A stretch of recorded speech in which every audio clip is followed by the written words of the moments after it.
ভাইরা আমার, বাবাজিরা আমার, আল্লাহর কোরআন এমন একখানা কিতাব, যেই কোরআন আপনার সফর সঙ্গী হয়ে যাবে দুনিয়াতে।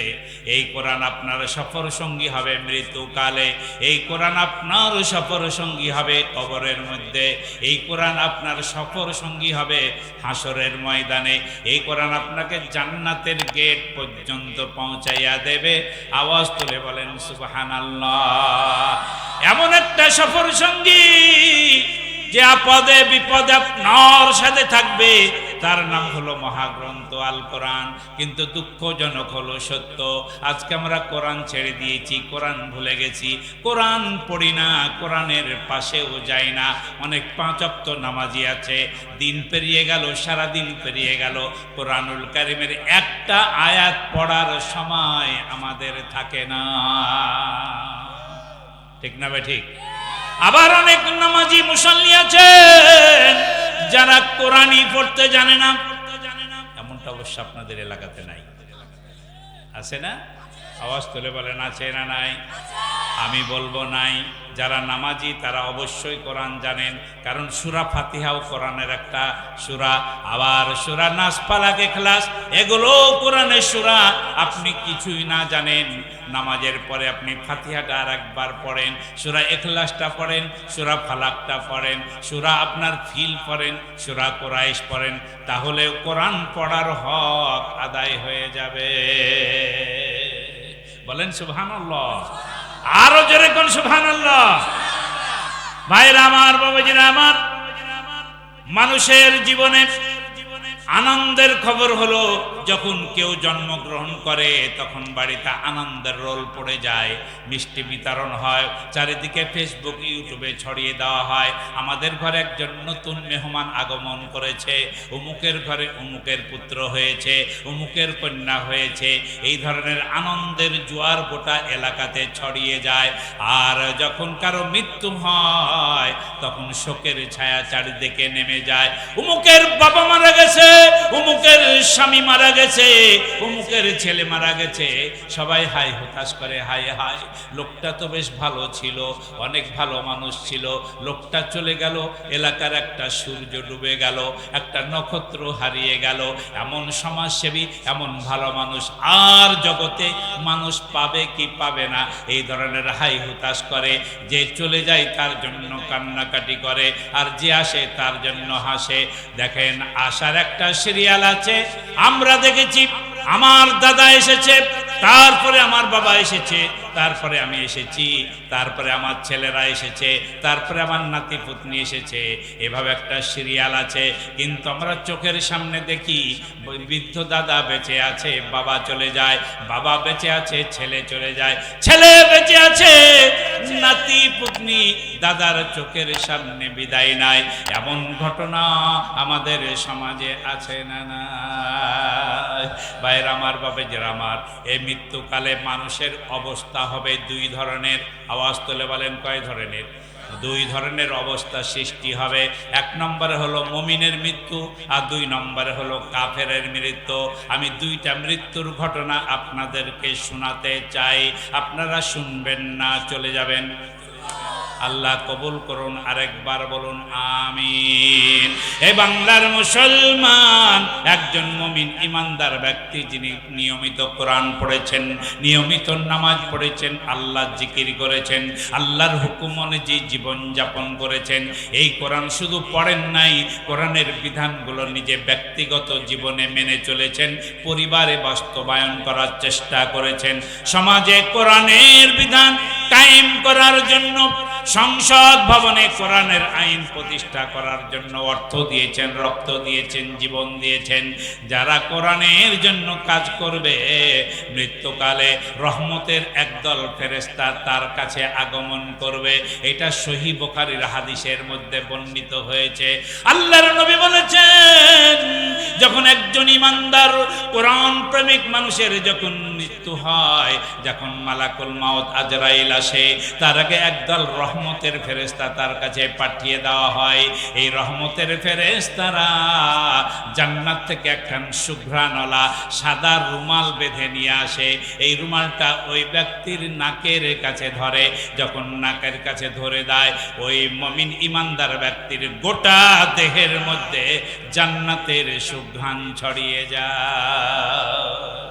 বলেন না সুবহানাল্লাহ। জান্নাতের সুঘ্রাণ যখন নাক দিয়া যায়, একজন ইমানদার মুমিন মুত্তাকির জান কবজটা সহজ হয়ে যায়। ওই জানটা দৌড়াদৌড়ি না করে কণ্ঠনালীর কাছে কাছাকাছি হয়ে যায়। যখন কণ্ঠনালীর কাছে কাছাকাছি হয়, আল্লাহর কোরআনে বলা হয়েছে ওই সময় রহমতের ফেরেশতারা ওই ব্যক্তিকে কোরআনের আয়াত পাঠ করে করে শোনায়। তাহলে কোন ব্যক্তিকে মরণকালে রহমতের ফেরেশতারা কোরআন পড়ে শোনাবে? নিশ্চয় এমন এক ব্যক্তি যিনি তার সারাটি জীবন এই কোরআনের জন্যই অর্থ দিয়েছেন, রক্ত দিয়েছেন, জীবন দিয়েছেন, নিজেকে সব সময় কোরআনের জন্য বিলীন করে দিয়েছেন। এমন ব্যক্তির মৃত্যুর সময় রহমতের ফেরেশতা তার পাশে বসে বসে আল্লাহর কোরআন পাঠ করবে। আওয়াজ তুলে বলেন সুবহানাল্লাহ। ভাইরা আমার, বাবাজিরা আমার, হাদিসের মধ্যে লেখা রহমতের ফেরেশতারা যখন নাকের কাছে সুঘ্রাণ আলা রুমালটা লাগায়া দেয়, ওই সুঘ্রাণ যখন দেহের মধ্যে ছড়িয়ে যায়, সাথে সাথে ওই আত্মাটা কণ্ঠনালীর কাছে কাছাকাছি হয়ে যায়। তখন রহমতের ফেরেশতারা কোরআনের যে আয়াত কয়েকটা পাঠ করে শোনাবে, আমি সেই আয়াতগুলোই আজকে আপনাদের সামনে তাফসীর করার জন্য উপস্থাপন করেছি। সূরা ফজরের 27, 28, 29, 30 চারখানা আয়াত সেদিন রহমতের ফেরেশতা ওই কোরআন প্রেমিক জনতার কানের কাছে একসাথে ঝাঁক ধরে ধরে রহমতের ফেরেশতারা কোরআন পাঠ করে শোনাবে। আরেকবার বলেন সুবহানাল্লাহ। রহমতের ফেরেশতারা ঝাঁক ধরে পড়বে, ইয়া আইয়াতুহান নাফসুল মুতমাইন্না ইরজিই ইলা রাব্বিকি রাদিয়াতাম মারদিয়া ফাদখুলি ফি ইবাদি ওয়াদখুলি জান্নাতি।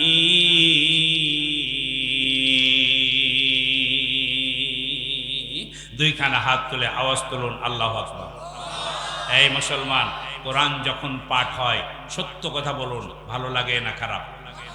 আরেকবার জোরে বলুন, ভালো না খারাপ? আরেকটা প্রশ্ন করি, বিরক্ত হচ্ছেন?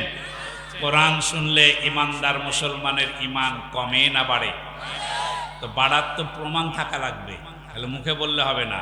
রক্ত গরম হবে, লোম খাড়া হবে, হাত দোকান আসমানের দিকে উঠবে, জবান দিয়ে আল্লাহু আকবার বের হবে, বুঝবেন তার ইমান ঠিক আছে। যার নড়া নাই, চড়া নাই, মুখে কোনো আওয়াজ নাই, মরা মানুষের মতো বসে আছে, বুঝবেন তার ইমান নষ্ট হয়ে গেছে।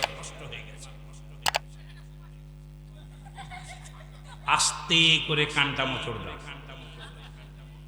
এই জোরে না, আস্তে।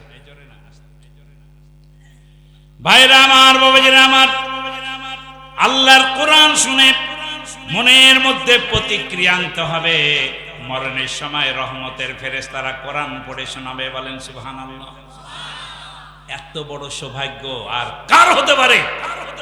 ওই মাদ্রাসার হাফিজিয়া মাদ্রাসার ছাত্রদেরকে মরার সময় কোরআন পড়ার জন্য দাওয়াত করা লাগবে না। স্বয়ং আল্লাহ তাআলা রহমতের ফেরেশতা পাঠায়া আপনার খাটলির চারিদিকে ফেরেশতারা বসে বসে কোরআন পড়ে আপনাকে শোনাবে। আরেকবার বলেন সুবহানাল্লাহ। ওই ব্যক্তি, যে ব্যক্তি সারা জীবন ধরে কোরআনকে ভালোবেসেছে, কোরআনের আয়াত পড়েছে, নিজে পড়েছে, এমন একটা দল করেছে যেই দলে কোরআনের কর্মসূচি ছিল, যেই দল নিয়মিত কোরআন পড়ার জন্য আদেশ করেছিল, কোরআন ঠিকমতো পড়েছে কিনা ঠিকমতো তার রিপোর্টটা যাচাই বাছাই করেছিল। যেই দলে কোরআন পড়ার কর্মসূচি নাই, যেই দলে কোরআন পড়ার জন্য কর্মীদের সাপোর্টারদেরকে উৎসাহিত করা হয় না, ও মুসলমান ভালো করে জেনে রাখেন, এমন দল, এমন মিছিলে কোনো মুসলমানের যোগদান করা যায় যে হবে না। ঠিক না বেঠিক? ভয় লাগলো? জোরে কোন ঠিক না বেঠিক? আমি কোনো দলের পক্ষে কারো বিপক্ষে বলছি না, শুধু মুসলমানের পক্ষে বলছি। এমন একটি দল করবেন যেই দলে কোরআন পড়ার কর্মসূচি থাকে। আওয়াজ তুলে কোন ঠিক কিনা? এই বাংলার মুসলমান, আল্লাহ রাব্বুল আলামিন একদল রহমতের ফেরেশতা পাঠাইয়া দেবে। এই রহমতের ফেরেশতা আপনার খাটলির চারিদিকে বসে পড়বে। ইয়া আইয়াতুহান নাফসুল মুতমাইন্না ইরজিই ইলা রাব্বিকি রাদিয়াতাম মারদিয়া ফাদখুলি ফি ইবাদি ওয়াদখুলি জান্নাতি।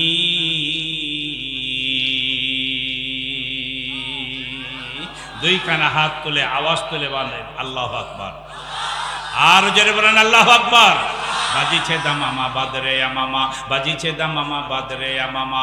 শির উঁচু করি মুসলমান, দাওয়াত এসেছে নয়া জামানাই। ভাঙ্গা কেল্লাই উড়াও নিশান, মুখেতে কালেমা হাতে তলোয়ার। বুকে ইসলামের যশ দুরবার, হৃদয়ে লইয়া এসকো আল্লাহর। চল চল আগে চল, বাজে বিশান। ভয় কিরে তোর গলায় তাবিজ, ভয় কিরে তোর গলায় তাবিজ। বাধা যে রয়েছে পাক কোরআন। বাজিছে দামামা বাদরে আমামা, শির উঁচু করি মুসলমান। আরেকবার দুইখানা হাত তুলে আওয়াজ তুলুন আল্লাহু আকবার। এই বাংলার মুসলমান, পাশে কবরস্থান। আমাদের অনেকের বাবা শুয়ে আছে, মা শুয়ে আছে, অনেক প্রিয়জন আত্মীয় স্বজন শুয়ে আছে। চোখ দুটি বন্ধ করে দেখেন, তারাও আমাদের মতো এই জমিনে ভ্রমণ করেছে। ওরাও ঘর সংসার করেছিল, ওদেরও বাড়ি ঘর ছিল, ওরাও খাওয়া দাওয়া করেছে, জায়গা জমি আবাদ করেছে, চাকরি বাকরি করেছে। সব কিছু ফেলে দিয়া খালি হাতে একাকী অন্ধকার কবরে শুয়ে আছে। আজকে পৃথিবীতে যে মানুষগুলো বিদ্যমান, 100 বছর পরে এই মানুষগুলো একটাও কেউ থাকবে না। আবার নতুন প্রজন্ম এই পৃথিবী দখল করে নিবে। এইভাবে মানুষের আসা যাওয়া লেগে আছে। পৃথিবী যতদিন থাকবে এভাবে মানুষ আসা যাওয়া করতেই থাকবে। মরতেই যখন হবে, ওই কবরে যখন যেতেই হবে, মরণকালে রহমতের ফেরেশতারা খাটলির পাশে বসে বসে কোরআন পড়বে। এমন কামনা আমাদের হওয়া উচিত কি উচিত না? আওয়াজ তুলে বলেন উচিত কিনা? এই ছেলেরা বলো উচিত কিনা? তাহলে কি করতে হবে? তাহলে 1 নম্বর হলে কোরআনকে ভালোবাসতে হবে। কাকে ভালোবাসতে হবে? আওয়াজ তুলে বলেন কাকে? বাবাকে যত ভালোবাসেন, মাকে যত ভালোবাসেন, আপনার ছেলেকে আপনার মেয়েকে আপনি যত ভালোবাসেন, স্বামী স্ত্রীকে যত ভালোবাসে, স্ত্রী স্বামীকে যত ভালোবাসে রে বাবা, তার চেয়েও বেশি ভালোবাসতে হবে আল্লাহর কোরআনকে। জোরে গান ঠিক কিনা? এই কোরআনের মহব্বতে যদি আমাদের প্রয়োজন হয়, আমরা রক্ত দেব, জীবন দেব, প্রাণ দেব, কিন্তু আল্লাহর কোরআন থেকে আমরা বিচ্ছিন্ন হব না। এমন দুঃসাহস থাকতে হবে, এমন ইমানি জজবা থাকতে হবে। এই ইমানি জজবা নিয়ে যারা কোরআন পড়বে, কোরআন বুঝবে, মৃত্যুর পূর্বক্ষণে রহমতের ফেরেশতা এসে ওই ব্যক্তির পাশে বসে বসে আল্লাহর কোরআন পাঠ করে করে শোনাবে। বলেন সুবহানাল্লাহ। ভাইরা আমার, বাবাজিরা আমার, হালকা ভাবে আত্মাটা বেরিয়ে যাবে। রহমতের ফেরেশতারা এটা নিয়ে প্রথম আসমানে যাবে। প্রথম আসমানের ফেরেশতারা বলবে এটাকে অমুকের পুত্র অমুক, দরজা খুলে দিবে। এই করতে করতে 7 আসমানে নিয়ে আপনার আত্মাটাকে নিয়ে চলে যাবে। সেখানে একটা জান্নাত আছে, তার নাম হলো জান্নাতুল ইল্লিয়ুন। জান্নাতুল ইল্লিয়ুন, এই জান্নাতের মধ্যে আপনার আত্মাটাকে নিয়ে যাওয়া হবে, ওখানে সংরক্ষণ করা হবে, সেই জায়গায় তালিকাভুক্ত করা হবে, করে আবার আপনার দেহের মধ্যে ফিরিয়ে দেওয়া হবে। ভাইরা আমার, বাবাজিরা আমার, খুব মনোযোগ দিয়ে শুনবেন। এটা হলো ইমানদারের একটা অংশ। আর যারা কাফের হবে, যারা মুনাফিক হবে, যারা নাস্তিক হবে, যারা বেঈমান হবে, যারা আল্লাহর কোরআনের আয়াতকে অস্বীকার করবে, কোরআন বিরোধী আন্দোলনের সাথে সম্পৃক্ত রাখবে, যে আন্দোলনে যে মিছিলে কোরআনের বিধান থাকবে না, কোরআনের কর্মসূচি থাকবে না, এমন দল করবে, এমন মিছিলে যোগ দিবে, ওই ব্যক্তির যখন মৃত্যু হবে তখন আল্লাহ গজবের ফেরেশতা একদল পাঠাইয়া দেবে। এরা আপনার আলকাতরা মাখানো কালো ময়লা যুক্ত চট, দুর্গন্ধযুক্ত চট তার নাকের কাছে ধরবে। যখন নাকের কাছে এই দুর্গন্ধ চটটা ধরবে, ওই মানুষটার দেহের আত্মাটা গোটা দেহের মধ্যে দৌড়াদৌড়ি শুরু করে দিবে, লাফালাফি শুরু করে দিবে। কোরআনের মধ্যে বলা হয়েছে ওই সময় গজবের ফেরেশতারা ওই ব্যক্তির পায়ে পায়ে আঘাত করবে, পায়ে পায়ে মারবে, আর পায়ের সাথে পা বেড় লেগে যাবে।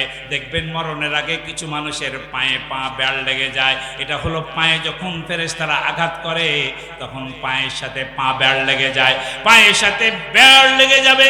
মারতে মারতে মারতে একজন ব্যক্তিকে মুমূর্ষ করে দেবে, দুর্বল করে দেবে। এই গজবের ফেরেশতারা যখন মারবে রে ভাই, ফেরেশতাদের আঘাত কত কঠিন হবে। একটা পুলিশ যদি লাঠি দিয়া পিটায়, র্যাবের যদি লাঠি দিয়া পিটায়, সাধারণ মার আর পুলিশ আর র্যাবের মায়ের মধ্যে পার্থক্য আছে না? না, মায়ের কি খেয়েছেন পুলিশের হাতে কোনোদিন? তাহলে কিভাবে বুঝলেন পার্থক্য আছে? ভাইরা আমার, বাবাজিরা আমার, পুলিশ এবং র্যাবের লাঠি পিটানির চেয়েও এই গজবের ফেরেশতাদের লাঠি পিনারে আঘাতটা এত কঠিন হবে। ওই মৃত্যু শয্যায় শায়িত, ওই মরণে শয্যায় শায়িত ব্যক্তিটি ছাড়া দুনিয়ার কেউ জানতে পারবে না। তার মৃত্যুটা খুব যন্ত্রণাদায়ক হবে, খুব কষ্টদায়ক হবে, খুবই কষ্টদায়ক হবে। মারতে মারতে আত্মাটাকে কণ্ঠের কাছে নিয়ে আসা হবে। তখন এই ফেরেশতারা জোর করে তার আত্মাটাকে টেনে বের করবে, এত জোরে টেনে বের করবে। ভাইরা আমার, বাবাজিরা আমার, মৃত্যুর যন্ত্রণা এত বেশি কঠিন। বিশ্বনবীর মৃত্যুর সময়ের ঘটনাটা যদি আমি আপনাদের সামনে তুলে ধরি, আপনারা বুঝতে পারবেন মৃত্যুর যন্ত্রণা কত কঠিন। আল্লাহ রাব্বুল আলামিন সূরা কফের 21 নম্বর আয়াতের মধ্যে বলেন, ওয়াজাআত সাকরাতুল মাউত বিল হক যালিকা মা কুনতা মিনহু তাহিদ।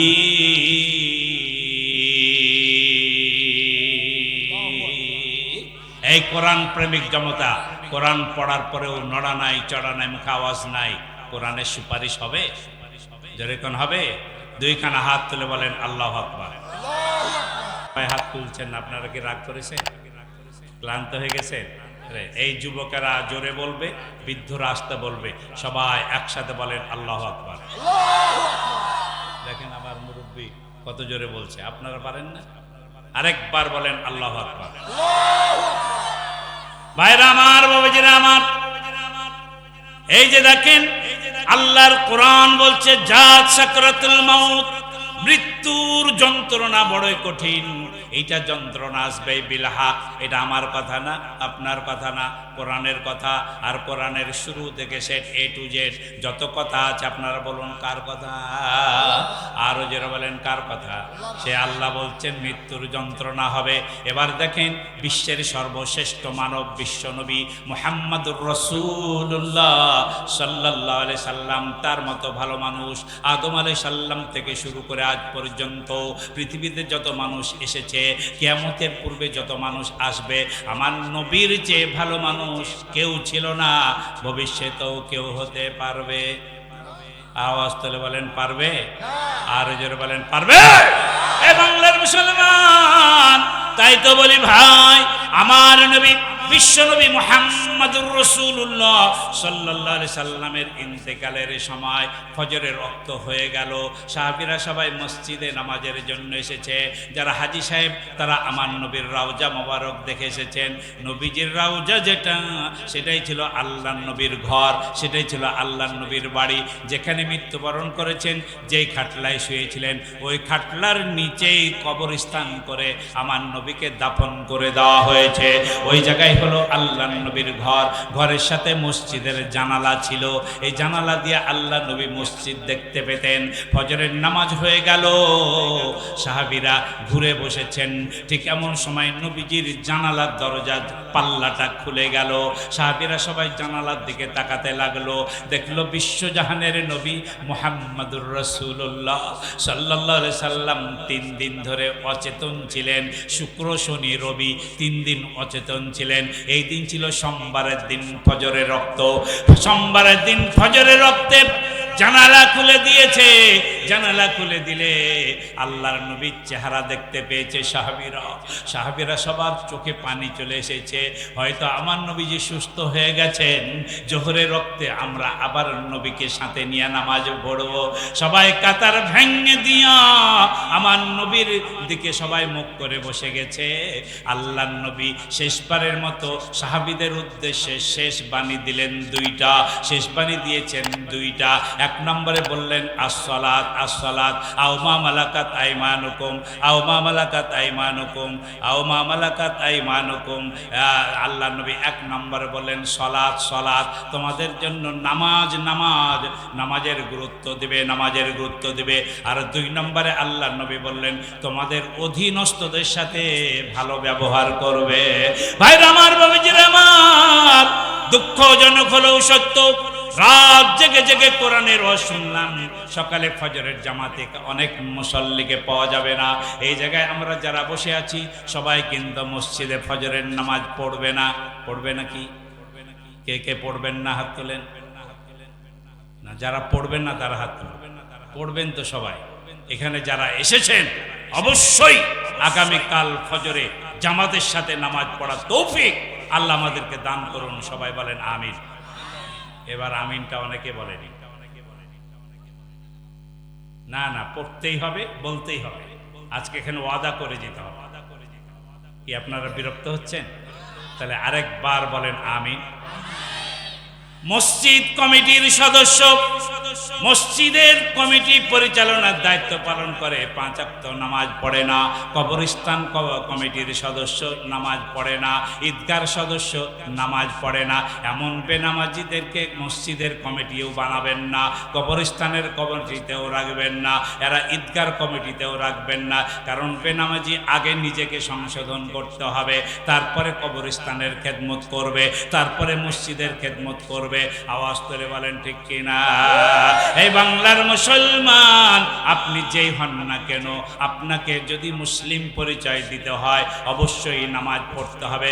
কারণ কাফের আর মুসলমান এর মধ্যে পার্থক্য হলো নামাজ। ঠিক না ভাই? ঠিক। আরো জোরে কোন ঠিক কিনা? মুসলমানের ঘরে জন্ম নিয়া নামাজ পড়বে না, তুমি কিসের মুসলমান? জোরে বলেন ঠিক কিনা? লজ্জা করে না মুসলমান পরিচয় দিতে? নামাজ পড়ো না, তুমি কিসের মুসলমান? বলে নামাজ না পড়ি, এই যে আমার দিকে তাকান, গলার ঝুঁকিয়ে বলে ঈমান ঠিক আছে। গলার ঝুঁকিয়ে বলে ঈমান ঠিক আছে। নামাজ না পড়লে নাকি ঈমান ঠিক থাকে? ভাইরা আমার, বাবাজিরা আমার, আল্লাহর নবীর শেষ বাণী ছিল 2টা। কয়টা? 1 নম্বরে নামাজ, 2 নম্বরে আও মা মালাকাত আইমানুকুম, যারা অধীনস্থ থাকবে তাদের সাথে ভালো আচরণ করবেন, কর্মচারীদের সাথে ভালো কথা বলবেন, আপনার কামলাদের সাথে ভালো করে কথা বলবেন, রাজমিস্ত্রি কাঠমিস্ত্রিদের সাথে ভালো করে কথা বলবেন, যারা আপনার অধীনে চাকরি করে ভালো ব্যবহার দেখাবেন। কিয়ামতের মাঠে হাসর ময়দানে আল্লাহ নবী বলেছেন, যারা এই কর্মচারীদের সাথে ভালো ব্যবহার করবে আল্লাহ তাআলা আমার নবীকে অনুমতি দিবেন, তাদেরকে আল্লাহর পক্ষ থেকে হাউজে কাউসারের পানি পান করায়া দেওয়া হবে। বাংলার মুসলমান সাহাবীরা খুশি হয়ে গেলেন। 3 দিন নবীজি অচেতন ছিলেন, আজকে আমাদের সাথে কথা বলেছেন, বুঝি জোহরে আমরা পেয়ে যাব। তাই যার যার কাজ ছিল দিক বিদিক সবাই বেরিয়ে গেল। ফজরের ওয়াক্ত শেষ হয়ে গেল, এমন সময় আল্লাহর নবীর ঘরের দরজায় কে যেন এসে সালাম দিল, আসসালাতু ওয়াসসালামু আলাইকা ইয়া রাসূলুল্লাহ, আসসালাতু ওয়াসসালামু আলাইকা ইয়া হাবিবাল্লাহ, আসসালাতু ওয়াসসালামু আলাইকা ইয়া খায়রুল খালকিল্লাহ, আসসালাতু ওয়াসসালামু আলাইকা ইয়া খাতাবান নাবিয়্যিন, আসসালাতু ওয়াসসালামু আলাইকা ইয়া সাইয়্যিদুল মুরসালিন, আসসালাতু ওয়াসসালামু আলাইকা ইয়া আশরাফুল আম্বিয়া। চিৎকার দিয়া বলেন সুবহানাল্লাহ। আল্লাহর নবী বুঝতে বাকি রইল না কার কণ্ঠ আমার নবীর কাছে কানে গেছে। নবীজি বুঝে নিয়েছেন। ফাতেমা দেখে এক দানব, বিশাল আকারের এক চেহারার মানুষ, দেখে ভয়ে ভীত হয়ে দরজা লাগাইয়া দিয়েছে। বলে বাবা গো, এক দানব দরজায় দাঁড়িয়ে আছে, বিশাল আকারের মানুষ। আল্লাহর নবী বললেন, ফাতিমা রে, ও দুনিয়ার কোনো মানুষ না, দানব না, ও এমন ব্যক্তি যে কন্যাকে পিতাহারা করে দেয়, স্বামীকে বিধবা বানিয়ে, স্ত্রীকে বিধবা বানিয়ে দেয়, আর স্ত্রীকে স্বামী হারা করে দেয়। সে আর কেউ নও গো মা, সে হলো মালাকুল মাউত আজরাইল। আজরাইলের নাম শুনে ফাতিমাতুজ জোহরা হাউমাউ করে কেঁদে বাবার বুক জড়িয়া আমার নবীজির কপালে চুমু খায়, গালে চুমু খায়, আর ফাতেমা কেঁদে কেঁদে কয়, ইয়া রাসূলুল্লাহ, ইয়া হাবিবাল্লাহ, ও প্রাণের বাবা, আজরাইল কেন আমাদের দরজায় এসেছে? এ তো ভালো লক্ষণ না। আল্লাহ নবী ফাতেমাকে ডেকে কানে কানে কি বললেন, সাথে সাথে ফাতেমার কান্না বন্ধ হয়ে গেল। দরজার খিল্লি খুলে দিল, মালাকুল মাউত আজরাইল হাজির হয়ে গেল। আমার নবীকে সালাম দিলেন, অনুমতি নিলেন। এবার নবীজির অনুমতি ক্রমে আল্লাহ নবীর শেষ নিঃশ্বাস ত্যাগ করবে। এমন সময় আজরাইল যখন বুকে হাত দিয়েছে, আল্লাহ নবী হাতের ইশারা করলেন। আল্লাহ নবী হাতের ইশারা করলেন, আজরাইল দাঁড়াও। নবীজি ওই সময়তে আরেকটা বাক্য উচ্চারণ করেছিলেন, এটাও হাদিসের মধ্যে লেখা রয়েছে। নবীজি বলেন, লা ইলাহা ইল্লাল্লাহু ইন্না লিল মাউতি সাকারাতুন। আল্লাহ নবী বললেন, আল্লাহ ছাড়া কোনো উপাস্য নাই, নিশ্চয় মৌত একটা যন্ত্রণাদায়ক মৌত, মৌতের যন্ত্রণা বড় কঠিন। ও বাংলার মুসলমান, এবার বলেন, আল্লাহর নবীর চেয়ে ভালো মানুষ দুনিয়াতে আর কেউ ছিল নাকি? ভবিষ্যতে কেউ হতে পারবে নাকি? আমার নবীর বুকে আজরাইল হাত দিয়েছে, আমার নবীর কাছেও বড় যন্ত্রণা মনে হয়েছে, কষ্ট মনে হয়েছে। আমার নবী বলেছে, ইন্নালিল মাউতি সাকারাতুন, নিশ্চয় মৌতের যন্ত্রণা বড়ই কঠিন। আমার নবীর কাছে যদি এত কঠিন মনে হয়, এত যন্ত্রণাদায়ক মনে হয়, আমরা কোথাকার নেতা, কোথাকার পাতা, আমাদের ইমান বা কতটুকু? আমাদের যখন আজরাইল বুকে হাত দেবে, 7 তবক জমিন 7 তবক আসমান যদি কারো বুকের ওপরে চাপিয়ে দেওয়া হয়, ওই ব্যক্তির যত যন্ত্রণা হবে, যত কষ্ট হবে, হাদিসের মধ্যে লেখা, যখন আজরাইল বুকে হাত দেবে, তার চেয়েও বড় যন্ত্রণা মৃত ব্যক্তির হয়। এই যন্ত্রণা আসবে। আল্লাহর কোরআন খুলে দেখেন, সূরা কফের মধ্যে আল্লাহ বলছেন, ওয়াজাআত সাকরাতুল মাউতি বিল হক যালিকা মা কুনতা মিনহু তাহিদ। মৃত্যুর যন্ত্রণা আসবে আসবে। আল্লাহর কোরআন বলছে এটা কেউ ঠেকাতে পারবে না। ভাইরা আমার, বাবাজিরা আমার, ওই মৃত্যুর সময় যেন আমার জান কবজটা যেন হালকা হয়ে যায়, রহমতের ফেরেশতারা যেন নাকের কাছে জান্নাতি সুঘ্রাণটা লাগায়া দেয়। ওরা যখন কোরআন পড়বে, আত্মাটা নিজে নিজে যখন বের হয়ে আসবে, স্বাভাবিকভাবে আপনার যন্ত্রণা আল্লাহর পক্ষ থেকে লাঘব হয়ে যাবে। পৃথিবীর বুকে সবচেয়ে আরামদায়ক মৃত্যু কোনটি একটু বলবো কি? শুনবেন শুনবেন।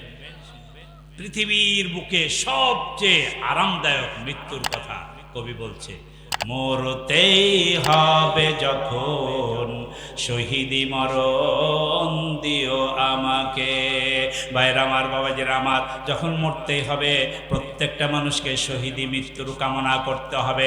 যে ব্যক্তি আল্লাহর রাস্তায় জীবন দেবে, আল্লাহর দ্বীন প্রতিষ্ঠা করার জন্য, দ্বীনের কথা বলতে গিয়া, দ্বীনের পথে চলতে গিয়া, কোরআনের কথা বলতে গিয়া, কোরআনের পথে চলতে গিয়া বাতিলের আঘাতে যে ব্যক্তির জীবন যাবে, তারা হলো শহীদ, তারা হলো শাহাদাত। তারা যারা শহীদ হবে, যারা শাহাদাতের মৃত্যু পাবে, ওদের মৃত্যুর যন্ত্রণা আল্লাহর পক্ষ থেকে 100% লাঘব করে দেওয়া হবে। কারণ একজন ইমানদার মুমিন মুত্তাকির যখন মৃত্যু হয়, তখন তার নাকের কাছে জান্নাতের সুঘ্রাণ দেওয়া হয়। বলেন সুবহানাল্লাহ। আর যখন একজন শহীদ আল্লাহ রাস্তায় জীবন দেয়, হাদিসের মধ্যে লেখা রয়েছে, তখন ওই ব্যক্তির সামনে আল্লাহর জান্নাতের দরজা খুলে দেওয়া হয়, সে ডাইরেক্ট জান্নাত দেখে। বলেন না সুবহানাল্লাহ। জান্নাতের সুঘ্রাণ পাওয়া আর জান্নাত দেখতে পাওয়া পার্থক্য আছে না? চোখে জান্নাত দেখছে। ছোটকালের আমার একটা গল্প মনে পড়ে, করব? এই 5 বা 6 বছর বয়স, আমার এখন সুন্নাতে খাতনা দিবে, তো আমি তো খুব কান্নাকাটি করছি, একটু একটু মনে পড়ে। তখন আমার বাবা করলো কি, একটা বড় একটা পাত্রে অনেক রকমের মিষ্টি সাজাইছে, ফলমূল সাজাইছে, যে আমার সামনে নিয়ে এসে বলছে, বাবা এটা খাবা না ওটা খাবা, এটা খাবা না ওটা খাবা। আমি বলে এটা খাবো, ওটা তুলে খাওয়ায়, এটা তুলে খাওয়ায়। এই যে বড় পাত্রটা আমার বুকের সামনে ধরেছে, নিজ দিকটা আর আমি দেখতে পাচ্ছি না। আমাদের দেশে কিছু খলিফা যেত, ওস্তাদজি যেত, নিচের দিকে কাজ করতে। এখন তার এগুলো নাই, সব হসপিটাল আর ক্লিনিক হয়ে গেছে, তাই না? আগে সব খলিফা পাওয়া যেত গ্রামে গ্রামে, ওরা ছাইয়ের তুষ দিয়া, ছাই দিয়া কাজ সেরে ফেলতো। আর এখন এত রকমের মেডিসিন দিয়েও কাজ হয় না। ওপরে মিষ্টি আর ফলমূল সাজানো, এটা খাবা না ওটা খাবা, আর পিছন দিকে ওস্তাদজি কস করে কাজ করে এসেছে। কখন যে করে ফলমূল আর মিষ্টির দিকে তাকাতে তাকাতে নিচের দিকে কোনো খেয়ালই নাই, সব বিলীন হয়ে গেছে। কারণ চোখের সামনে ফলমূল মিষ্টি, ঠিক না বেঠিক? ফলমূল মিষ্টি দেখে নিচের যদি চামড়াও কেটে ফেলে, আপনি যদি টের না পান, আল্লাহর জান্নাত যখন চোখের সামনে খুলে দেওয়া হবে, কখন আপনার জানটা বেড়ে যাবে আপনি বুঝতেই পারবেন না। সুবহানাল্লাহ বলেন, জোরে বলেন সুবহানাল্লাহ। পৃথিবীর বুকে সর্বশ্রেষ্ঠ মৃত্যু হচ্ছে শাহাদাতের মৃত্যু। ভাইরা আমার, বাবাজিরা আমার, দ্বিতীয় মৃত্যু হলো রহমতের ফেরেশতারা নাকের কাছে যখন আপনার সুঘ্রাণ লাগায় দেবে। আর সবচেয়ে নিকৃষ্ট মৃত্যু হলো গজবের ফেরেশতা যখন আপনার আলকাতরা যুক্ত এই চট, দুর্গন্ধওয়ালা চটটা দেবে, ওই ব্যক্তির দেহে ফেরেশতারা পিটাতে পিটাতে আত্মাটাকে বের করবে। এবার আত্মা নিয়ে প্রথম আসমানে যাবে, ফের প্রথম আসমানের ফেরেশতারা প্রথম আসমানের দরজা বন্ধ করে দেবে। না না, ওপরে নিয়ে যাওয়া যাবে না। বলবে কি করবে? বলে এখান থেকে আছাড় মেরে ফেলে দাও। এবার ফেরেশতারা যখন ওই আত্মাটাকে নিয়ে আসমানে উঠতে না পারবে, ওই প্রথম আসমান মাথার উপরে তাকায়া দেখেন প্রথম আসমানটা কত দূরে, ওখান থেকে আছাড় মেরে আত্মাটাকে নিচের দিকে ফেলে দেবে। এত জোরে আছাড় মারবে, এই জমিন 7 তবক জমিন ফেড়ে আত্মাটা সিজ্জিনে চলে যাবে। 7 তবক জমিনের নিচে একটা কষ্টদায়ক, যন্ত্রণাদায়ক জায়গা আছে, তার নাম হলো সিজ্জিন। কি নাম বলেন? সিজ্জিন। আমরা বলি মানুষ মরলে কবর দেওয়া হয়, এটা কবরস্থান, তাই না? তা আপনারা বলেন তো, যে মানুষটাকে বাঘে খেয়ে নিয়েছে ও কোথায় আছে? যে মানুষটা পানিতে ডুবে গেছে ও কোথায় আছে? হয় মাছের পেটে আছে, নাহলে হাঙ্গরের পেটে আছে, ঠিক না ঠিক? আবার ধরেন কোনো মানুষকে হিন্দুরা তো চিতায় পোড়ায়, তাই না? ওকে আগুনে পুড়িয়ে গলিয়ে ছাই করে দিয়ে হাড় হাড্ডি সব একবারে ছাই না হওয়া পর্যন্ত আগুন জ্বালতেই থাকে। তোকে পুড়িয়ে তো ছাই করে দিল, তাহলে ওর কবর হলো কোথায়? কবর শব্দের অর্থ হলো মৃত্যুর পরের স্থান। মৃত্যুর পরে যে স্থান সেটাকে বলা হয় কি? কবর। কিন্তু মুসলমানদের লাশের সম্মান মর্যাদা এত বেশি যে জীবিত মানুষের চেয়ে মৃত মানুষের লাশকে আমরা বেশি সম্মান দেই, ঠিক না বেঠিক? এখান দিয়ে আমি হাঁটে গেলে মানুষ ভ্রুক্ষেপ করে না, কিন্তু একটা লাশ গেলে সবাই দাঁড়িয়ে যায়, সবাই সম্মান করে। কবরস্থানে জুতো নিয়ে কেউ ঢুকতে চায় না, ঠিক না বেঠিক? স্টেজে জুতা নিয়ে উঠে যাচ্ছে, উঠছে না? তাহলে স্টেজে জুতা উঠে, কিন্তু কবরস্থানে ওঠে না। এটা হলো কবর বা মৃত্যু লাশের প্রতি সম্মান।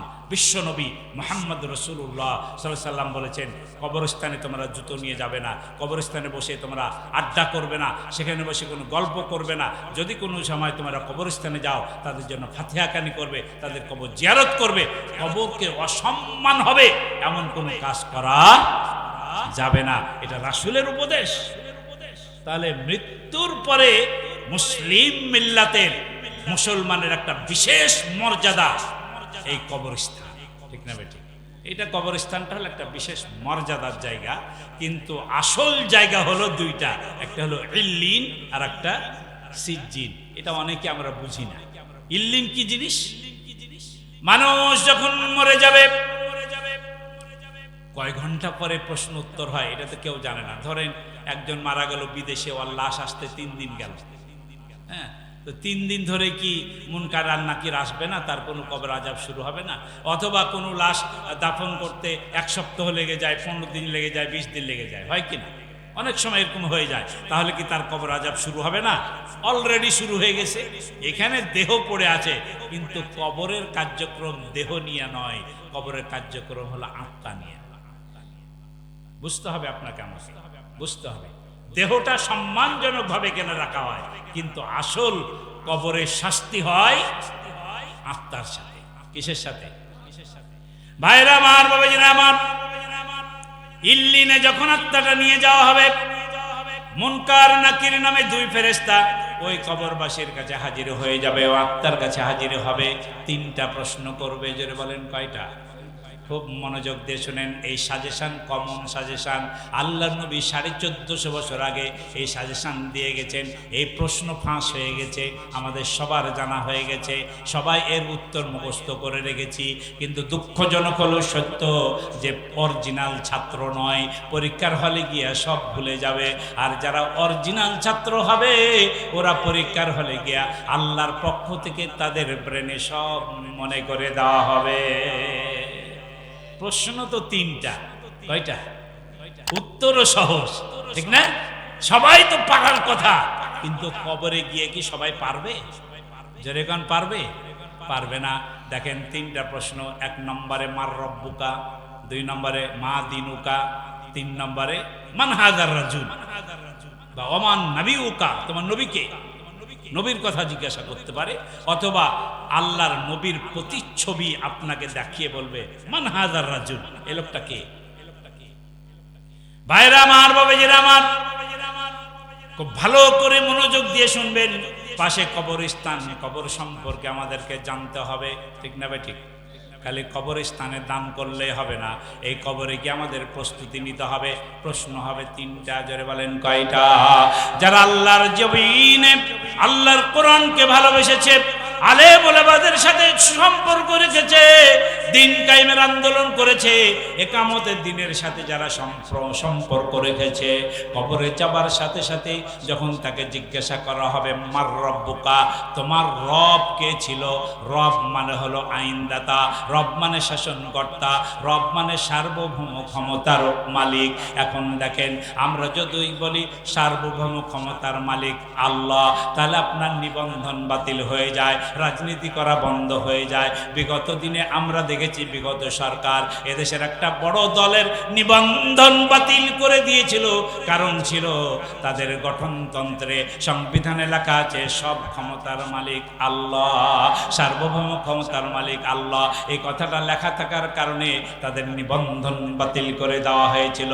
এবার চিন্তা করেন, সব ক্ষমতার মালিক আল্লাহ, এটার মানে হলো রব। তাহলে আপনাকে যখন জিজ্ঞাসা করবে মার রব্বুকা, আপনি যদি দুনিয়ার বুকে এই চিন্তা করে থাকেন সব ক্ষমতার মালিক আল্লাহ, এটা আমি বিশ্বাস করি না, এটার সাথে আমি সম্পর্ক রাখি না, এটাকে আমি ভালোবাসি না, তাহলে কবরে গিয়া আপনি যত বড়ই নামাজি হন, যত বড়ই হাজি হন, আর কবরস্থানে যত বড় বড় দান করেন না কেন, সেখানে গিয়া যখন আপনাকে প্রশ্ন করা হবে বোকা, তখন সাথে সাথে আপনি বলবেন হা হা লাদরি, আমি কিছুই জানি না। সব ভুলে যাবে, কিছুই উত্তর সে দিতে পারবে না, কারণ দুনিয়ার বুকে সে আল্লাহকে রব বলে স্বীকার করে নাই। ভাইরা আমার, বাবাজিরা আমার, মা দিনুকা, তোমার দিন কি ছিল? 6 নম্বর প্রশ্ন। মনে থাকবে কি? তাহলে মার রব্বুকা হলে আমরা বলবো কি? রব্বি আল্লাহ। সবাই একসাথে বলেন তো, রব্বি আল্লাহ। একসাথে বলেন, রব্বি আল্লাহ, রব্বি আল্লাহ, রব্বি আল্লাহ। বলেন তো, সবাই বলেন। এবার সবাই থেমে যান। বাবাজি বলেন, আপনি বলেন, আপনি বলেন, এই ছেলে তুমি বলো, এটা কয় নম্বর প্রশ্নের উত্তর? হ্যাঁ, 1 নম্বর। কয় নম্বর প্রশ্ন? 1 নম্বর প্রশ্ন ফেরেশতারা করবে, মার রব্বুকা। তখন ওখানে ফেরেশতারা কিন্তু বাংলা বুঝবে না, আরবিতে বলতে হবে। পারা যাবে? কি বলবে? রব্বি। মুখস্থ করে নেন, সারা জিন্দেগি ধরে বলবেন। এই জন্য ফজরে এবং মাগরিবে একটা দোয়া পড়বেন, রদিতু বিল্লাহি রব্বা অবিল ইসলামি দীনা অবি মুহাম্মাদিন সাল্লাল্লাহু আলাইহি সাল্লাম নাবিয়্যা ওয়া রাসূলা। এই তাসবিহটা আল্লাহ রাসূল প্রতি ফজরে এবং প্রতি মাগরিবে নিয়মিত পড়তেন, কারণ এই তাসবিহর মধ্যে এই কবরের 3 প্রশ্নের উত্তর দেওয়া আছে। সুবহানাল্লাহ বলে আমল করতে হবে, প্রতিদিন নিয়মিত পড়তে হবে, তার উপরে জীবন বাস্তবায়ন করতে হবে, তবে না কবরে গিয়া মনে থাকবে। ভাইরা আমার, বাবাজিরা আমার, 1 নম্বর প্রশ্ন হবে মার রব্বুকা। 1 নম্বর প্রশ্ন কি? এই ছেলে দাঁড়াও, বলো 1 নম্বর প্রশ্নটা কি? মার রব্বুকা। উত্তর কি? রব্বি। বলো, এই ছেলে তুমি বলো 1 নম্বরের উত্তর কি? রব্বি। খালি ওয়াজ শুনলে তো হবে না, একটু শিখাতে হবে, তাই না? এই ছেলেগুলো আর জীবনেও ভুলবে না, হুজুর দাঁড় করিয়ে শিখাইছে, কি মনে থাকবে? সারা জিন্দেগি মনে রাখতে হবে, কবরে গিয়েও মনে রাখতে হবে। বসো, খুব ভালো ছেলে, এই বসো। ফজরের নামাজ পড়তে হবে কিন্তু।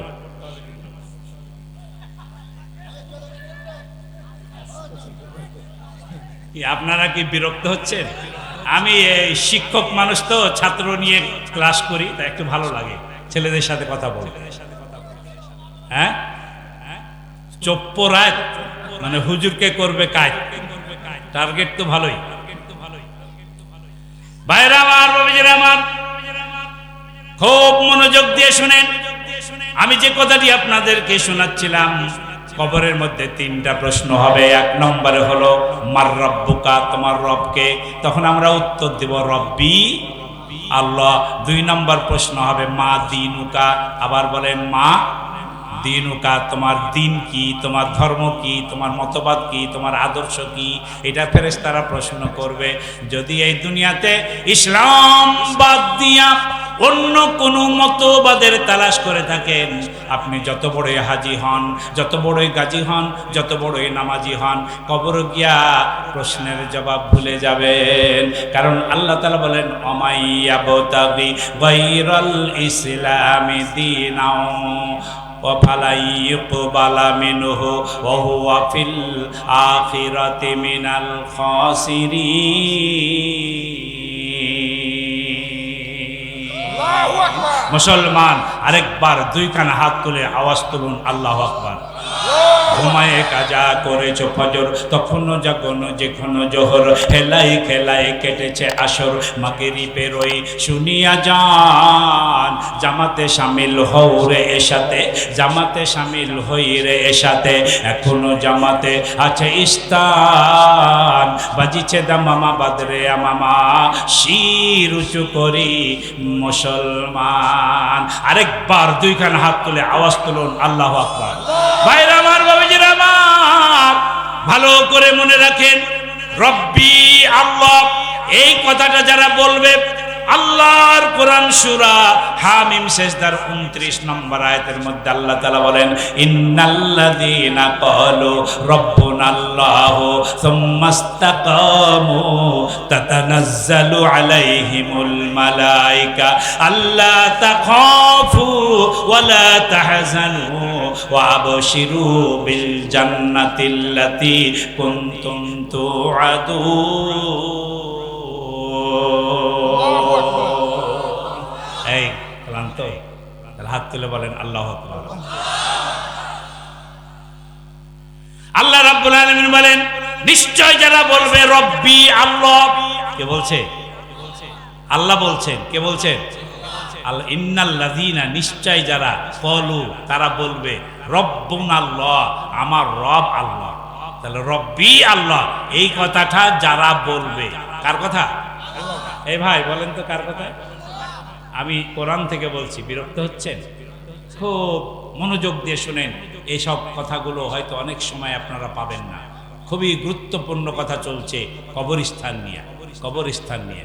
ভাইরা আমার, বাবাজিরা আমার, আল্লাহ বলেন, যে বলবে রব্বি আল্লাহ, আমার রব আল্লাহ, সুম্মাস্তাকামু, এরপর এটার উপর অবিচল হবে, মানে সে তার আমলে, কাজে কর্মে, তার পরিবারে, সমাজে, রাষ্ট্রে এটার উপরে সে প্রতিষ্ঠিত থাকবে।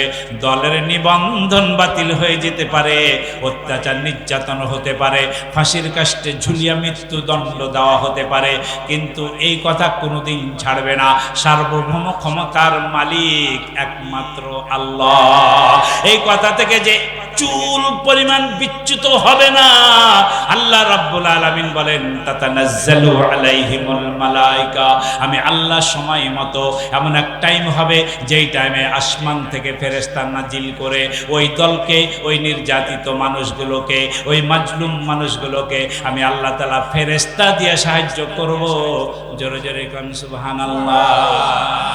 আমার এই আয়াতখান এতদিন ব্যাখ্যা করেছি, তাফসীর করেছি, প্র্যাকটিক্যালি চোখে আমরা কোনোদিন দেখি নাই, কিন্তু 5ই আগস্ট, এই যে গত 5ই আগস্ট, আমার কাছে মনে হয়েছে এই আয়াতের ব্যাখ্যায় সুম্মাস্তাকামু, যারা অবিচল ছিল, সব ক্ষমতার মালিক আল্লাহ, ফাঁসির কাস্টে ঝুলেছে, মৃত্যুদণ্ড হয়েছে, জেল খেটেছে, অত্যাচার নির্যাতন সহ্য করেছে, কিন্তু আল্লাহ সব ক্ষমতার মালিক, এই কথা থেকে তারা সরে যায় নাই। আল্লাহ তাআলা যে সাহায্য করেন, 5ই আগস্ট আমরা তা দেখেছি, যখন হাজার হাজার মানুষ ওই গণভবন শেখ হাসিনার বাড়ির দিকে দৌড়াচ্ছিল, তখন আপনার টিভির পর্দায় প্রচার হয়ে গেল, বিভিন্ন টিভিতে বলতে লাগলো, লাখ লাখ কোটি কোটি মানুষ ঢাকা অবরোধ করে ফেলেছে, কিছুক্ষণের মধ্যে গণভবনে প্রবেশ করবে।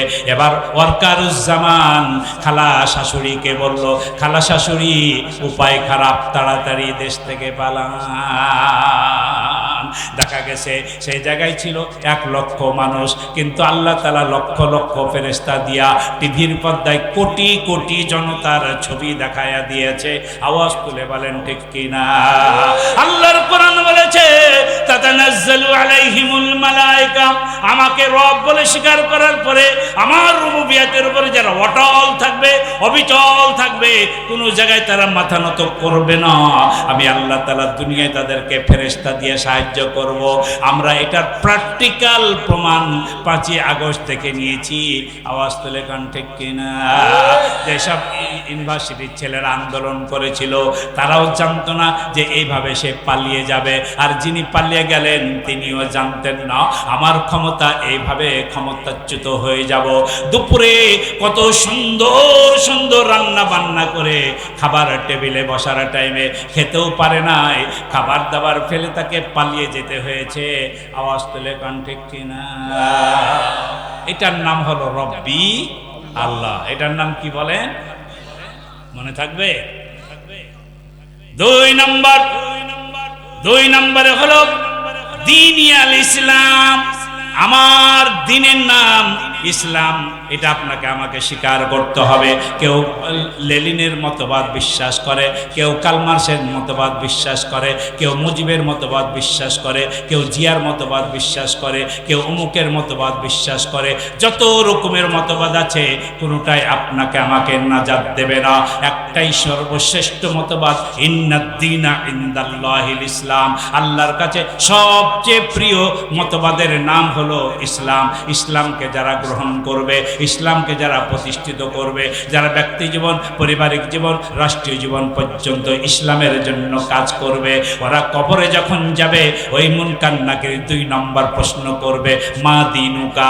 ওই ব্যক্তিগুলোর সাথে সাথে বলবে দীনিয়াল ইসলাম, আমার দিনের নাম ছিল ইসলাম। আরেকবার বলেন সুবহানাল্লাহ। আর যারা হজ করেছে, যাকাত দিয়েছে, টাকা দিয়েছে, নামাজ পড়েছে, তাহাজ্জুদ পড়েছে, কিন্তু মানব রচিত মতবাদের দালালি করেছে, মানব রচিত মতবাদের সাথে সুসম্পর্ক রেখেছে, ওই সব ব্যক্তিগুলো মৃত্যুর পরে যখন ইল্লিনে গিয়া অথবা সিজ্জিনে গিয়ে ফেরেশতারা প্রশ্ন করবে মা দিনুকা, তখন বলবে হা হা লা আদরি, আমি তো ভুলে গেছি, আমার তো মনে নাই, আমার দিন কি ছিল আমার কিচ্ছু মনে নাই। তাহলে মনে থাকা আর না থাকা এটা শুধু রাত্রে পড়লে হবে না, সকাল বিকাল পড়লেই হবে না, ওটা আমলে পরিণত করে আল্লাহর কাছে প্রমাণিত হতে হবে। জোরে কোন ঠিক কিনা? 3 নম্বর, এই ছেলেরা 3 নম্বর প্রশ্ন মনে থাকবে। 3 নম্বর প্রশ্ন, মান হাযার রাজুল। এখান থেকে বোঝা যায় প্রতিচ্ছবি দেখানো হবে, মানে দেখানো হবে এই লোকটা কে। তাহলে লোকটাকে তো না দেখলে কিভাবে কবরবাসী বলবে, তাই না? মান হাযার রাজুল, এই লোকটা কে।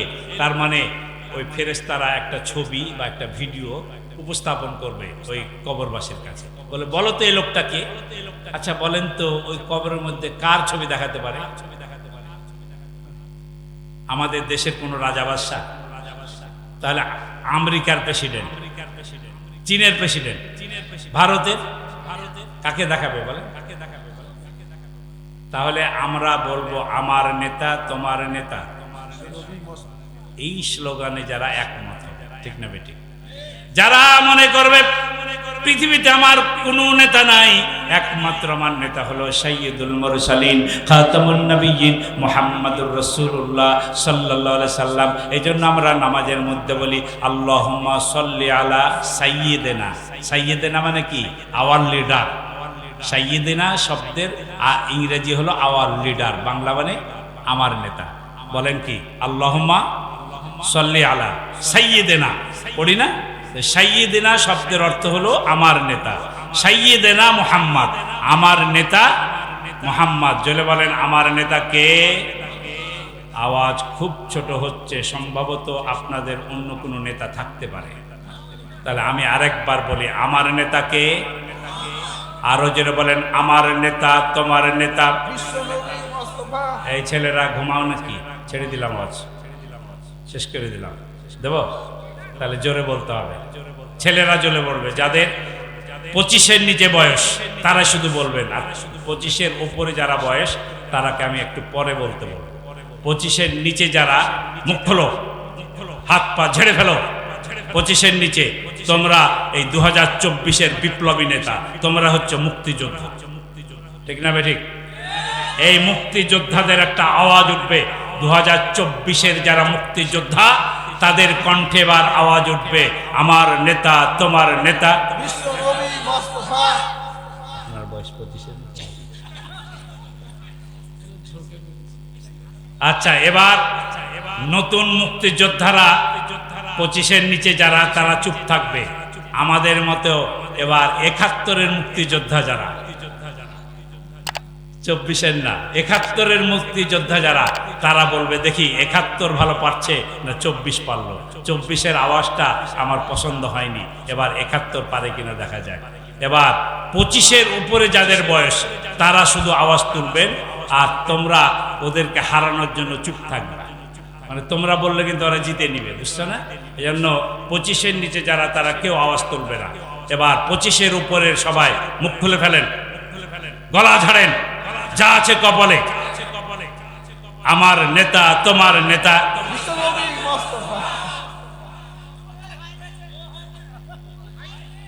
হয়নি? কোন দল জিতেছে? আচ্ছা, তাহলে হানি 24 বিজয় লাভ করেছে, বলেন মারহাবা। ভাইরা আমার, বাবাজিরা আমার, তাহলে এবার দেখেন আমার নেতা তোমার নেতা বিশ্বনবী মুহাম্মদুর রাসূলুল্লাহ সাল্লাল্লাহু আলাইহি সাল্লাম, তাকে আমাদেরকে নেতা হিসেবে গ্রহণ করতে হবে। লেনিনের আদর্শকে ছুঁড়ে ফেলে দেন, কার্ল মার্কসের আদর্শকে মাটির নিচে কবর দিয়ে দেন। কোনো রাজা বাদশা, কারো স্বামী, কারো বাবার আদর্শ আমার বাংলার মাটিতে চলবে না। এই বাংলার মাটি 2024-এর মুক্তিযোদ্ধাদের জন্য, একমাত্র বাংলার মাটি ইসলামের জন্য খাঁটি।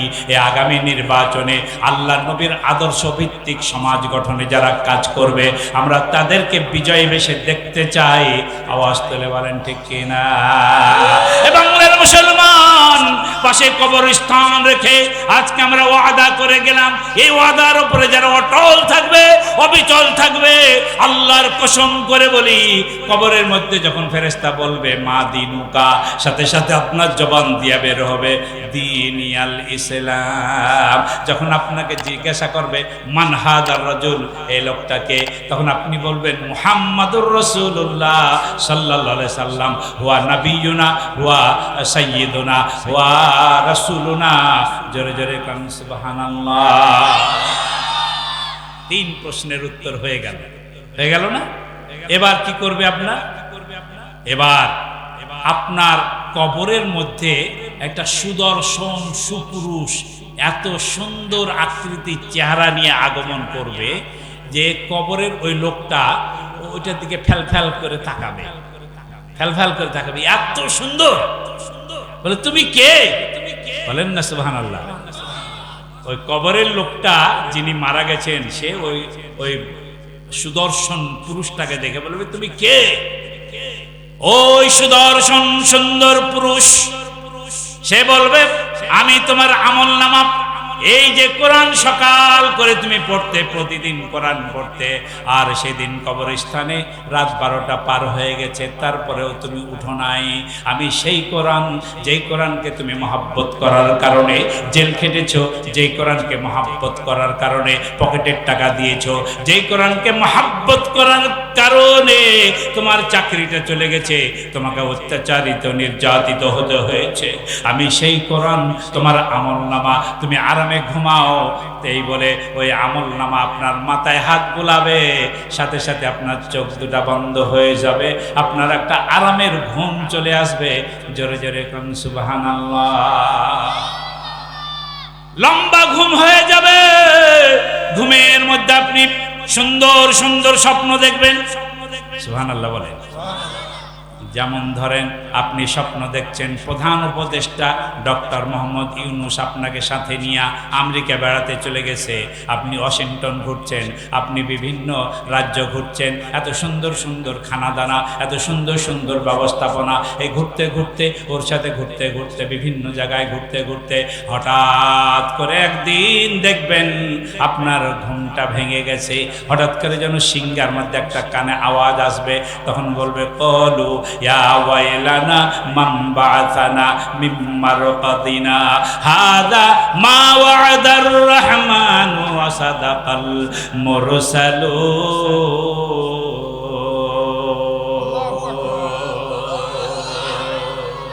ঘুমায়ে কাজা করেছো ফজর, তখনও জাগনি যখনও জোহর, হেলাই খেলাই কেটেছে আসর, মাগরিবের ওই শুনিয়া যান, জামাতে শামিল হও রে এসাতে, জামাতে শামিল হই রে এসাতে, এখনো জামাতে আছে স্থান, বাজিছে দামামা বাদরে মামা, শির উঁচু করি মুসলমান। আরেকবার 2খানা হাত তুলে আওয়াজ তোলেন আল্লাহু আকবার। কোরআনের আলোচনা চলছে, চলবে না বন্ধ হবে? কতক্ষণ? গোটা রাত হুজুরকে করবে কাজ। ভাইরা আমার, বাবাজিরা আমার, খুব মনোযোগ দিয়ে শুনেন। এই যে সিংহায় ফুঁক দিয়েছে কে? ইসরাফিল, তাই না? কিয়ামত হয়ে গেছে, আপনাকে এখন মাটি ফেলে উঠতে হবে। এই আমেরিকা ঘুরতে ঘুরতেই আপনার এই 500 বছর, 1000 বছর, 2000 বছরের জীবন পার হয়ে যাবে। বলেন না সুবহানাল্লাহ। একটা স্বপ্নে আপনার গোটা কবরের জীবন শেষ। বলবে কে বাঁশি বাজালো গো, আমার ঘুমটা ভেঙে গেল, আমি তো ভালোই ছিলাম। তখন ফেরেশতারা বলবে হাযা মা ওয়া'দার রহমান, তোমার রহমান আল্লাহ যে ওয়াদা করেছিল, এই ওয়াদা অনুযায়ী এখন তোমাকে হাসরের মাঠে উঠানো হচ্ছে। বলছে এই সিংহাটা যদি আর একটু দেরি হয়ে বাঁচতো, তাহলে আমি আরো কয়েকটা রাজ্য ঘুরতাম। সুবহানাল্লাহ। তাহলে তার কবরের জীবনটা সুখময় হয়ে যাবে। বলেন সুবহানাল্লাহ। প্রকারান্তরে যে কাফের হবে, যে মুনাফিক হবে, নাস্তিক হবে, বেঈমান হবে, বেনামাজি হবে, সুদখোর ঘুষখোর জেনাখোর হবে। ওই ব্যক্তির যখন কবর হবে, ওই আত্মাটাকে এত জোরে আছাড় মারবে, সাথে সাথে 7 তবক জমিন পেড়ে চলে যাবে সিজ্জিনে, কঠিন জায়গায় সেখানে নিয়ে যাওয়া হবে। ওখানে গিয়েও এই মুনকার নাকির হাজির হবে। 1 নম্বর প্রশ্ন করবে মার রাব্বুকা, বলবে লা লা আদরি, হা হা লা আদরি। 2 নম্বর বলবে মা দিনুকা, বলবে হা হা লা আদরি। 3 নম্বর বলবে মান নাবিউকা, তোমার নবী কে ছিল, বলবে হা হা লা আদরি। একটা প্রশ্নেরও সে জবাব দিতে পারবে না, চোখ বড় বড় হয়ে যাবে। তার কাছে একটা ভয়ঙ্কর চোখ বড় বড় করে একবারে ভূতের মতো সাইজ নিয়ে এত ভয়ঙ্কর আকৃতির একটা সুপুরুষ তার কাছে হাজির হবে। ওটার দিকে তাকায় সে পালাতে চাইবে, কিন্তু কবর থেকে সে পালাতে পারবে না। তাকে ভয় দেখাবে, বলবে তুমি কে, কেন এখানে এসেছো? আমাকে তোমাকে দেখে বড়ই ভয় লাগে। বলে আমি হলাম তোমার আমল নামা, আমি তোমার আমল নামা, বদ আমল। তুমি সারা জিন্দেগি মানুষের সাথে বেঈমানি করেছো, মুনাফিকি করেছো, অন্যের জমির আল কেটে তোমার জমি বড় করেছো, তুমি সুদ খেয়েছো, ঘুষ খেয়েছো, অন্যায় করেছো, জেদ রাগ খেদ তুমি পূরণ করেছো, অন্য মানুষের ক্ষতি করেছো, নিজের লাভ করার জন্য তুমি মিথ্যা কথা বলেছো। এমন মানুষ সমাজে আছে না নাই? আওয়াজ তুলে বলেন আছে না নাই? ভাইরা আমার, বাবাজিরা আমার, হাসরের মাঠে যাওয়ার আগে কবরে ফেলার সাথে সাথে ওই ভয়ঙ্কর আমল নামা, বদ আমল নামা আপনাকে ভয় দেখাবে। ওটা দেখার কারণে আপনার কাছে একবারে কবরটা সংকীর্ণ হয়ে যাবে। 2 দিকের মাটি মনে হচ্ছে আপনাকে চেপে ধরছে। ওটা যত এগিয়ে আসবে আপনার আত্মাটা তত শুকিয়ে যাবে। আপনি ভয়ে থরথর করে কাঁপবেন। এমনভাবে সে ভয় দেখাবে আপনার এই কবরের জীবনটা খুবই কষ্টদায়ক হয়ে যাবে। যেমন একজন ধরুন স্বপ্ন দেখছে, স্বপ্নের মধ্যে দেখছে এক ডাকাত ওকে ধরেছে, ওকে আপনার কুড়াল দিয়া কপাচ্ছে অথবা আপনার রামদা দিয়া কপাচ্ছে, সে চিৎকার করছে বাঁচাও বাঁচাও বাঁচাও। এই ধরনের স্বপ্ন মানুষ দেখে কি দেখে না? হঠাৎ ঘুম ভেঙে গেছে, বুকে হাত দিয়ে দেখবেন বুক ধড়ধড় করছে, কারণ স্বপ্নে আপনি একটা ভয়ঙ্কর জিনিস দেখছিলেন। প্র্যাকটিক্যালি দেখবেন আপনার আত্মা দেহের মধ্যে তার প্রতিক্রিয়া হয়ে গেছে। হয় কি হয় না? যেরকম হয় কিনা? এই ব্যক্তির কবরের জীবনটা অনেক লম্বা হয়ে যাবে। সে বলবে কেন কবর জীবন শেষ হচ্ছে না? এই ভয়ঙ্কর জীবন আমার আর ভালো লাগে না। এই করতে করতে একদিন মালাকুল মাউত আজরাইল এসে, মালাকুল মাউত আনা সেই দিন ইসরাফিল এসে সিংহায় ফুঁক দেবে। হাসরের মাঠে যখন উঠবে এই ব্যক্তিগুলোর যন্ত্রণা আরো বেড়ে যাবে। মাথার উপরে সূর্য হবে, সূর্যের তাপে গোটা দেহের রক্তগুলো পানি হয়ে ঘামের মতো ঝরে যাবে, যন্ত্রণায় থাকবে। যারা ইমানদার হবে এই কোরআন তাকে সাথে নিয়ে আল্লাহর আরো সেই স্থান করে দিবে। ভাইয়ের আমার, বাবাজির আমার, এই দুনিয়ার জীবন খুবই সংক্ষিপ্ত। এই টাকা পয়সা, ধন দৌলত, বাড়ি ঘর কিছুই সাথে যাবে না। সব কিছু ফেলে দিয়া একাকী অন্ধকার কবরে চলে যেতে হবে। আলো নাই রে, বাতাস নাই রে, নাই রে ঘরের বাতি, একলা ঘরে থাকতে হবে, পাবে না কো সাথী। ভাইরা আমার, বাবাজির আমার, ওই অন্ধকার কবরে যাবার প্রস্তুতি গ্রহণ করতে হবে। আল্লাহ নবী বলেছেন আল কাইয়িসু মান দানা নাফসাহু ওয়া আলিমা লিমা বাদাল মাউত। পৃথিবীর বুকে ওই ব্যক্তি হলো সবচেয়ে বড় বুদ্ধিমান, যে ব্যক্তি মৃত্যুর পরে জীবনের জন্য প্রস্তুতি গ্রহণ করে। আজ হোক কাল হোক আমাদেরকে মরতেই হবে, যেহেতু মরণের পরে ওই কবরে আমাদেরকে যেতেই হবে। কবরের সম্বল তৈরি করাটাই হবে সবচেয়ে বড় বুদ্ধিমানের কাজ। আওয়াজ তুলে বলেন ঠিক কিনা? এই আপনার ধন দৌলত অ্যাকাউন্টে রেখে যাবেন, আপনি ব্যাংকে রেখে যাবেন। এখনই শেষ নিঃশ্বাস বের হয়ে গেলে ওই অ্যাকাউন্ট জব্দ করে ফেলা হবে। আপনার উত্তরাধিকারীরা সবাই ভাগ করে নিবে। ওরা আপনার নামে দান করতে পারে নাও পারে, তাদের অধীনস্থ হয়ে যাবে। আর আপনি বেঁচে থাকাকালীন যা কিছু দান করে যাবেন এটাই আপনার আমল নামায় জমা হবে। কবরে যাবার সাথে সাথে ওই আমল নামা আপনার কল্যাণ কল্যাণের জন্য আপনার সঙ্গী হয়ে যাবে, আপনার পাশে গিয়ে দাঁড়িয়ে যাবে। ভাইরা আমার, বাবাজিরা আমার, সে আমলনামাটা ভালো করার জন্য, এই কবরস্থানের উন্নয়নের জন্য 10,000 টাকা, 20,000 টাকা, 50,000 টাকা, 1 লাখ টাকা অনেকে দিয়েছেন, আরও দেবেন। 2 মণ ধান, 5 মণ ধান অথবা 10 মণ ধান দেওয়ার মতো অনেক মানুষ আছেন, যারা যেভাবে পারেন এই কবরস্থানের উন্নয়নে দিয়ে যাবেন। কারণ এটা হলো আসল বাড়ি, ওটা হলো নকল বাড়ি, ওটা খেলার ঘর, আর এটা হলো আসল বাড়ি। এখানে থাকলেন হয়তো 50 বছর, 100 বছর, আর এখানে থাকতে হবে হাজার হাজার বছর। আওয়াজ তুলে বলেন ঠিক কিনা? হারিয়ে যাব একদিন আমি, রইব না ভুবনে চিরদিন। এই ভুবনে আমরা কেউ চিরকাল থাকবো না, একদিন আমরা হারিয়ে যাব। ক্ষমা করে দিও তোমরা আমায়, ক্ষমা করে দিও তোমরা আমায়, ভুল যদি করে থাকি কোনো দিন। হারিয়ে যাব একদিন আমি, রইব না ভুবনে চিরদিন। বাঁশবাগানে কিংবা গোরস্থানে হয়তো দেবে মোরে কবর, বাঁশবাগানে কিংবা গোরস্থানে হয়তো দেবে মোরে কবর। তোমরা আমায় ভুলে যাবে, রাখবে না জানি কোনো খবর। কেউ রাখবে খবর? দেখেন, দাদা চলে গেছে, বাবা চলে গেছে, আত্মীয় স্বজন কত বড় বড় নেতা চলে গেছে, সবাই ভুলে গেছে, নিজের পরিবার নিয়ে ব্যস্ত হয়ে গেছে। এমনকি দেখেন, আপনার ছেলে, আপনার মেয়ে, আপনার স্ত্রী, তারাও নিজের সংসার নিয়ে ব্যস্ত হয়ে গেছে। অনেকের স্ত্রী অন্যকে স্বামী ধরে নিয়ে অন্যের সংসারে চলে গেছে, ভুলে যাবে, কেউ মনে রাখবে না।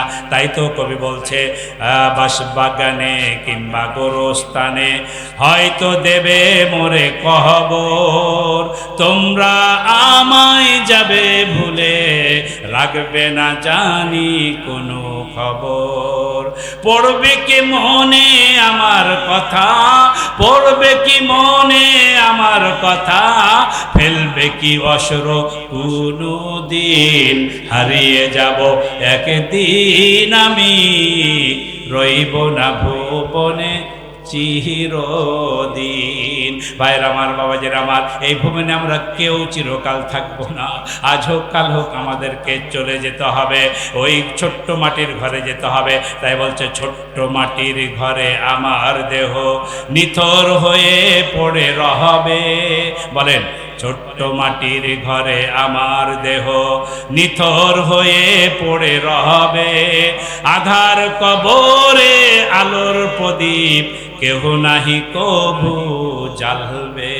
চিন্তা করে দেখেন, আমরা এখানে লাইট দিয়া, আলো দিয়া বসে আছি, আর পাশে কবরস্থানে যারা কবরের মধ্যে শুয়ে আছে, ওখানে কেউ কোনো লাইট দিবে না, আলো দিবে না, প্রদীপ দিবে না।